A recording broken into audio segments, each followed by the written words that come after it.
Hi, Ümit here from Mobile Geeks. Today we have a very special video because I'm answering a question that many of you asked me recently, which is what kind of equipment do I use for my videos? And because there are quite a few events coming up soon like Gamescom, IFA and so on, I'll show you what I take with me to these kind of events.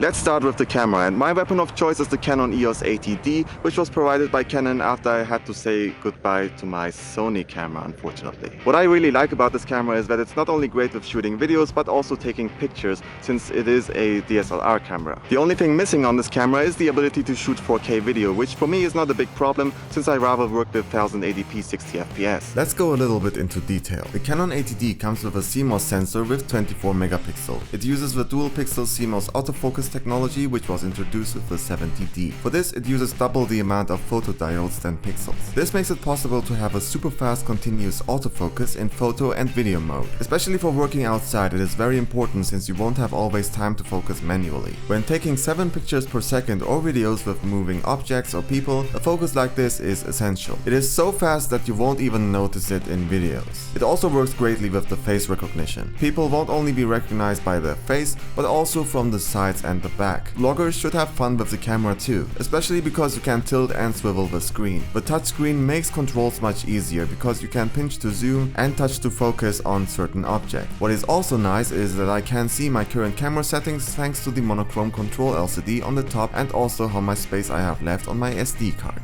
The quality of the recordings and pictures are great, and I really like the colors. If you like to record with a neutral profile or take raw pictures like me, you will have a lot of fun with post-production. Besides that, you have a hot shoe where you can dock your microphone, for example, because an audio input is also included. Through an additional audio input, you can also monitor your sound. You can also put in an SD card with up to 256 GB.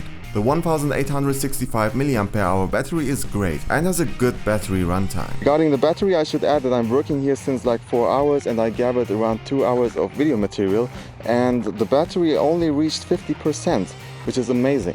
A flash is integrated and opens up with just a button press. NFC and Wi-Fi are also included and make it easier to transfer data and to control the 80D with an app. As for connections, you have also a micro USB and HDMI slot. What I shouldn't forget though, it has a really nice build quality and the handling is great. In total, I am more than happy with it because it's not only great for videographers but also for photographers. My wide-angle lens is the 18-135 nano USM kit lens from Canon, which you can either buy cheaper in a bundle or separately. Most kit lenses don't have a good reputation and are not that great, and your camera is always as good as your lens. In this case, I deliberately chose this kit lens, not only because it was cheaper, but also it's a great all-rounder for pictures and videos. It operates with a nano USM focus motor, which is also almost completely silent and super fast. What also applies here, if you need a fast focus, you have a great advantage over alternatives because this lens makes the autofocus even faster. Even though the focal length is relatively big, there is next to no loss in quality. As with most kit lenses, the aperture goes from 3.5 to 5.6 and it's not fixed, which is why the aperture changes if you zoom. If you want to prevent that, you probably have to go higher with the price. For me, it's not a problem since I can zoom up to 7.5 times and the optical image stabilization is great, so I don't have to worry during freehand recordings and improvised tracking shots. As camera accessories, I use multiple things. The UV filter from Valimax actually doesn't filter anything, but it is color neutral and there is no loss in image quality, so I use it to protect my lens. More useful is the circular polar filter from Amazon Basics, because the effect you can get with it can't be reproduced with editing software. By rotating the filter, you can get rid of reflections and make surfaces look more matte, which is great for taking pictures of buildings, for example. The lens hood from Profox helps to get a great image even with backlight from different directions, because it prevents that the light hits the lens directly. I usually never take it off. The white cards from KV I use for most shots, so I can ensure that the quality and the colors are always right. For this, you usually only use the gray card. I really like its form factor because I can carry them around easily. What also shouldn't be missing are extra batteries. Since the original batteries cost quite a lot, I use some cheaper Backstar batteries from Bundlestar, so for the same price I got 2 batteries and a charger which work as well as the original. As a directional shotgun microphone, I am using the Shure VP83 lens hopper microphone with a fitting windjammer on it,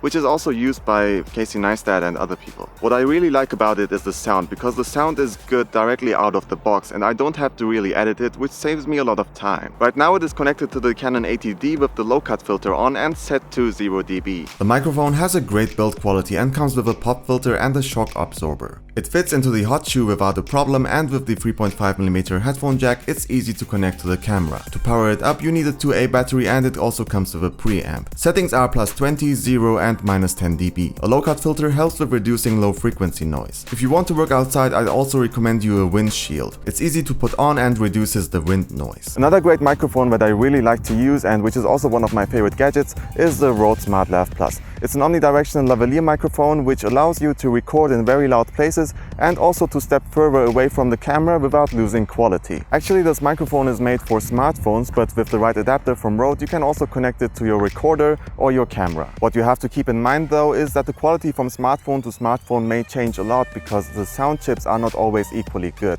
The best experience I had with iPhones and Samsung smartphones. If you want to see how this microphone performs in a very loud place, you can also watch Nicole's Matebook video, because at that time the hands-on area was really loud and I borrowed the Smartlav Plus to her. The last microphone that I really like to use is the Zoom H1 audio recorder, because it's really good for interviews and also reporter-like videos. Another benefit is also that if you obviously speak into a microphone like this, people will not bother you that much anymore and also won't step in front of your camera because they take you a little bit more seriously. But of course, this is not the main reason for me to use it, because I really like to use this microphone for interviews. On the recorder itself, you can change many settings like the sensitivity or turn on the low-cut filter. Through the headphone jack, you can monitor your sound. If you want to connect an external microphone like the Rode Smartlav Plus, it is also possible. With a 2A battery, you can record up to 10 hours or until the microSD card is full. Afterwards, you can transfer the sound to your PC, edit it and synchronize it with your video. As a fluid head, I use a freeway head from Manfrotto. It is very compact and the levers can be changed in length. They don't get very long, but are long enough for controlled tracking shots. By rotating the levers and other mechanisms, you can either lock the directions or control the friction, which makes tracking shots much easier, but you still need a steady hand. Thanks to a spirit level, the camera angle can be set easily, and with the quick release plate, the camera can be connected and disconnected fast and easily. As a tripod, I use the Q777 tripod from QZSD. It is relatively high with 1.58 meters and can easily be transformed into a monopod. It has a stable stand and gets quite small, which is why you can transport it easily. Included is also a not very stylish bag and a ball head. When I need something smaller, I use a mini tripod from iGadgets. It is very compact, has a stable stand, and the ball head helps with setting the angle. It is also built to be used like a pistol grip. This makes it easy to get more stable shots, and also for vlogs you will have a good grip. This tripod accompanied me for 30 days through China and it didn't disappoint. These were the most important things I always take with me. Besides that, I also use the AM175 headphones from Honor, a 10,000 mAh quick charge power bank from Huawei, the Huawei Mate 9 as my daily driver, and my Asus ROG GL502 VS notebook. The latter I will talk about later in another special video. Do you have any questions? Ask them in the comment section. If you like this video, I'd be happy if you'd give a like, otherwise the dislike button is right next to it. Don't forget to subscribe so you don't miss any future content. Thank you very much for watching. My name is Ümit